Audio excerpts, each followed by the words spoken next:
Well, hello there, and welcome back once again to Mr. E's Mysteries and Magics, and thank you for joining me. I just posted the video on the tutorial for the magic effect that I created called the Magic 8-Ball effect, and I must say that the response was absolutely underwhelming. It was probably the least popular video I've ever done by a long shot. I'm very surprised I didn't even lose any subscribers from it, but it's early yet. It's just been a few days, and we have time for people to drop out in the future. Anyway, I did put an offer in there to do a special video if popular demand so asked for it, and being the optimistic soul that I was, I defined popular demand as exactly one person saying, yes, I'd like to see that video, and Ken Mortensen is that one person. I should probably send him something like, $10 or whatever. Anyway, he quoted me right back in the comment section, and he was the one and only person who wrote and said, I'd like to see you do this. So I'm kind of stuck showing you how I create a shorted card Svengali style like.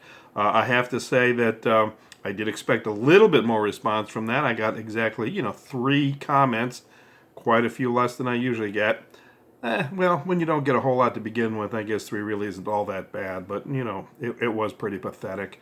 Anyway, we are going to do the video right now on how I cut the cards short and see what you think of it, because there is a science to it. First of all, you need some specialized equipment. And the first thing you need is something like this. This is called the Fiskars. You can see is right up here is the brand name. I don't know if I can get that on the video. Fiskars is the brand name. Fiskars. Fiskars 9-inch sure cut card making paper trimmer. Fiskars makes a whole lot of different things. They make a whole series of these kinds of paper trimmers.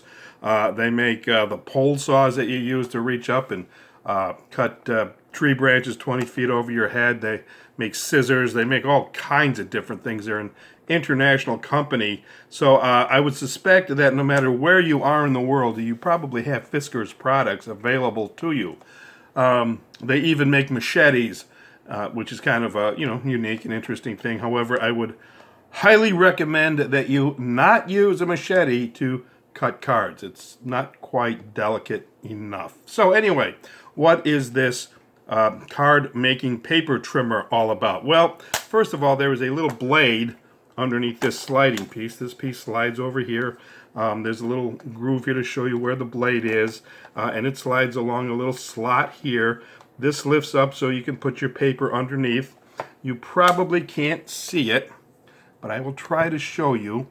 In there, you might see it under the white part above, just above the card. There is a black line that shows you exactly where you are going to cut. There is you lift this up, you can see there's a groove right along here. I'll put a card in here to show you a little better. Slides right in there like that, and that's where the blade cuts through. It comes down below that little groove. And the blade, if you can see it again, very tiny, very tiny. It's right here in the middle of this orange sliding piece right there. Very tiny little thing so you don't cut yourself. So that's it. That's what you do. You take your whatever you're going to cut, and of course in this case it's a card. And we're going to slice about a 1/16 of an inch off of the top of this card here. And this is again, this is a bicycle ad card.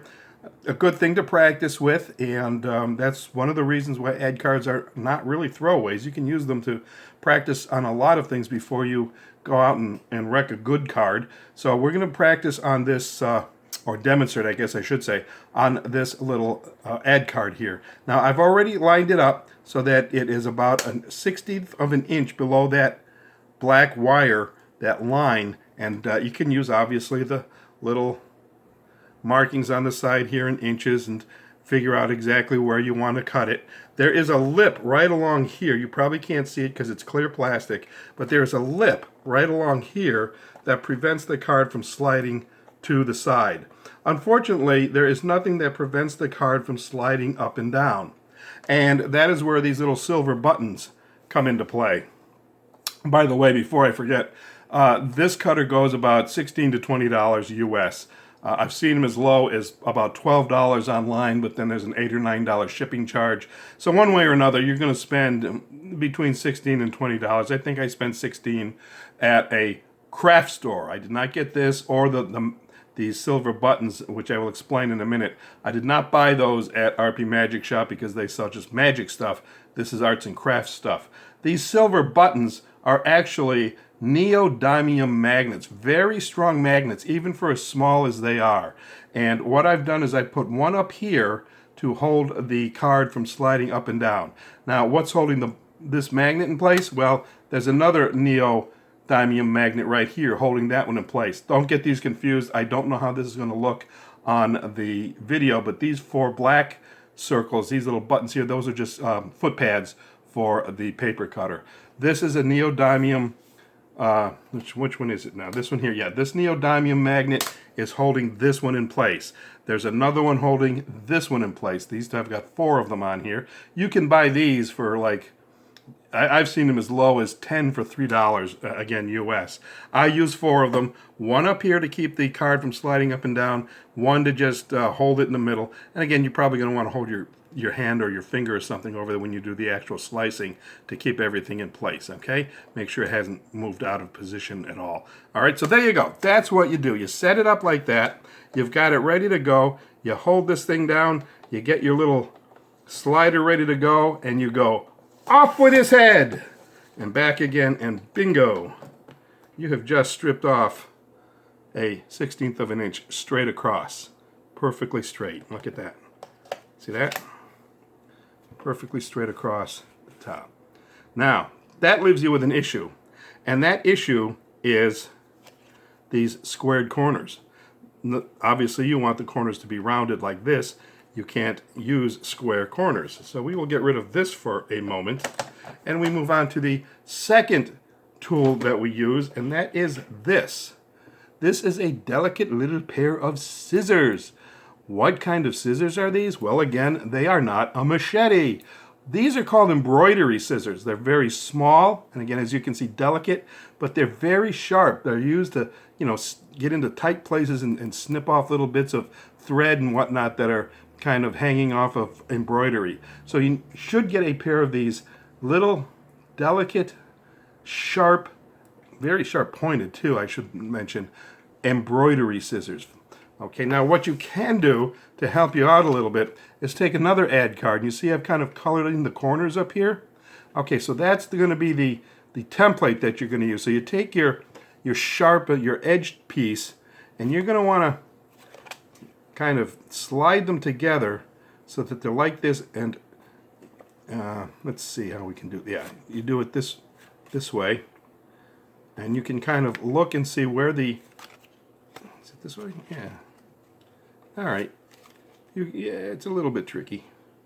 All right, so you can kind of use the edges here to cut around the corner. I actually put, I think we do it this way. Yeah, there we go. All right, now we got it. I haven't done this in a while. Okay, so you can see here, the red corners show you where the curved part of the card is. What little white stuff you see sticking out in the corners here, that's your sharp edge that you want to get rid of. Okay, so that's how you do it. You put that red part on top, and then you take your embroidery scissors and you just cut away the little white part that you can see outside the red. Okay, and of course you can use any other color you want. It doesn't really matter. I used red because this card happens to be red. And so you take these delicate little scissors, cut off little bits until they match the red semicircular corner, right, the rounded corner. Apologize for the confusion there. Like I said, it has been quite some time since I've done this. And bingo, there you are. Perfectly rounded corners and a perfectly straight edge across the top. You might want to, work on it a little bit to take out a little bit more edge if you want, if you think there's some delicacies in there, a little bit extra. And there you go. The only other thing I have to say at this point is sometimes when you do this, the card will come apart because you've kind of destroyed the integrity of the paper and whatnot. If you really feel the need, you can take some school glue or paper glue, white glue they call this stuff, and just put a little dab on your finger and run it across here, just like that. Take a tissue, wipe it completely off, and hold it tight, let it set, and when you're done, you have a perfectly cut, shorted card. That's how I did it, using a template for the with another ad card like this, and the 9-inch paper cutting, trimming doohickey here, and all that good stuff. Anyway, I hope you enjoyed that little demonstration and that lesson in how to cut cards nice and straight. And when you do that, of course, you can do anything you want with the card that you've cut, put them in the deck and use them in any kind of trick you want, because they're really great little gaff cards, if you will, to do some sort of magic effect that will always leave them baffled.